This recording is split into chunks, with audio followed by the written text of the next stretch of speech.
ئەم ڕێککەوتنامەیە لە ئانوساتی ئێستادا گرنگە بۆ هەرێمی کوردستان. ئەوڕۆ هەرێمی کوردستان پاش ئەو چەند ساڵە شەڕی داعش و ئەو ناکۆچیانەی کە لە مەنتەقەکە هەیە، بە دڵنیاییەوە ئەم ڕێککەوتنامەیەش زەمانەتێکە بۆ هاو هەڵوێستی و ئێمە دەتوانین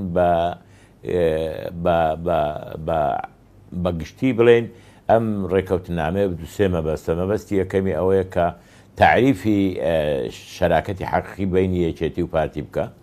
دووەمیش هاو هەڵوێستی و لە خەمدابوونی وەکو یەک یەکێتی و پارتی بەرامبەر بە وڵاتانی دەوروبەر، بەرامبەر بە پارچەکانی تری کوردستان لەسەر ئەساسی بەرژەوەندی هەرێمی کوردستان و بەرامبەر گۆڕانکاری و پێشهاتەکان کە لە ئاستی نێودەوڵەتی و ئیقلیمیدا بێتە پێشێ و لە شەڕ و ڕوبەڕووبوونەوەی تێڕۆر وەکو هەڕەشەیەکی هەمیشەی لەسەر هەرێمی کوردستان و جێبەجێکردنی مافە دەستوریەکانی خەڵکی کوردستان، چه ئەوەی پەیوەندی بە حکوومەتی ئیتیحادیەوە، چه ناو هەرێمی کوردستان و ناوچە چێشە لە سەرەکانە.